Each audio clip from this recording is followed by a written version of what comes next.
Not all survivors arrive as heroes. Some arrive broken, carrying the weight of what has been lost. Prince Rondell was no longer riding with strength or purpose, but with desperation. The journey from Tyre had taken more from him than he had ever imagined. His body ached, his vision blurred, and the strength that once held him upright was slowly fading. He had never traveled this far before, never crossed into lands unknown, never carried the burden of being the last hope of something that no longer existed. The horse beneath him struggled as much as he did, both pushed beyond their limits. And then, just as the distant outline of Mandev began to take shape ahead, his strength finally gave way. He slipped and fell hard to the ground. The dust rose around him, and for a moment everything went silent. He tried to rise, but his body refused, too weak to continue, too far to return. He lay there between two worlds, one destroyed behind him, and one he could not yet reach. In Mandev, far from the quiet struggle of a fallen prince, King Aaron stood in what he believed was victory. The battle had been fierce, the resistance strong, but the outcome had favored him. Queen Sharon was dead, the throne stood open, and within the halls of conquest there was celebration. For a moment, it seemed as though his gamble had paid off, that he had struck at the perfect time, seized the perfect opportunity, and broken one of the greatest powers in the Eastland. But victory, as Sir Bear understood, is often the most dangerous illusion. As the celebration grew, he stepped forward, not to join it, but to interrupt it. His voice did not rise, but it carried weight. He reminded Aaron of something he did not wish to hear, that what he had defeated was not Mandev, but only a part of it. Sharon was not its strength, she was not its core. He had not faced even a quarter of what Mandev truly was. And then, with a seriousness that silenced the room, he spoke of Ciro. He spoke not as a storyteller, but as a man who had once stood within its walls.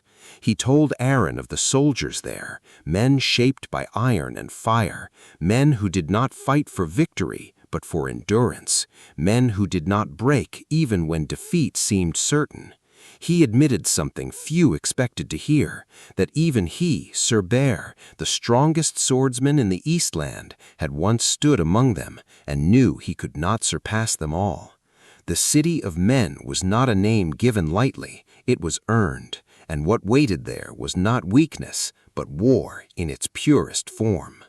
Before Aaron could fully absorb the weight of those words, another message arrived, one far more devastating.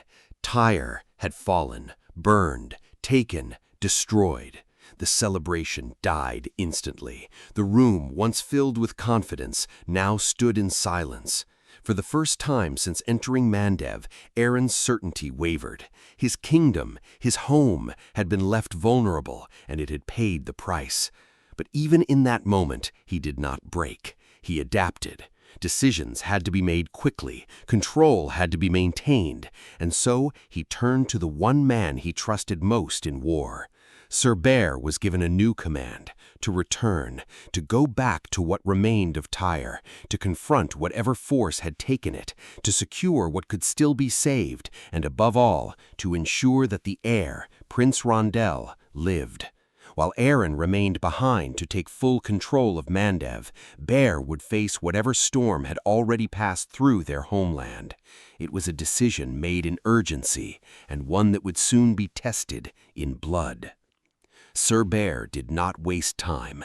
With 650 men, he moved with speed and precision, following the trail of destruction left behind, and it did not take long before he found them, the remnants of Zoranga's forces, moving away from Tyre, with prisoners bound and loot heavy in their possession, nearly 3,000 men, victorious, confident, unaware of what was about to meet them. Bear did not wait. He did not negotiate. He attacked. What followed was not a battle in the traditional sense. It was something far more brutal, far more precise. Bear moved through the battlefield like a force of nature, his blade cutting through numbers as though they held no weight. Where others fought in groups, he fought as one who needed none.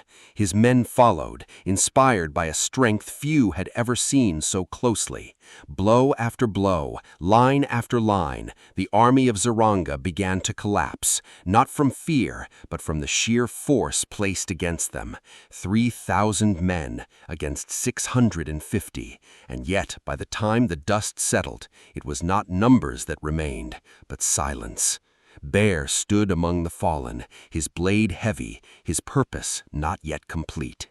Strength in that moment had not just been proven, it had been defined. And far from the clash of steel and the fall of kingdoms, beneath the quiet calm of the Salt Isle, another kind of moment unfolded, one far softer, yet no less powerful. Queen Senyal had made her choice, though not yet fully spoken. She invited King Dalat once more, not as a stranger, not as a distant ruler, but as someone she needed to understand completely.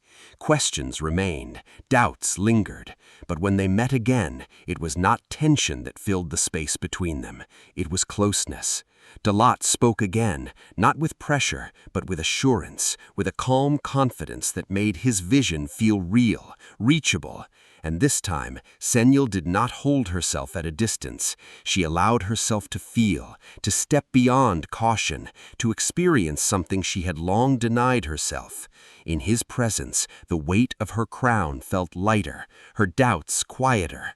What grew between them was no longer just an offer, it was connection, trust, fragile but forming. And in that moment, she began to see him not only as a king, but as someone she could choose. Across the Eastland, everything was changing. A prince lay between survival and collapse. A king stood between victory and realization.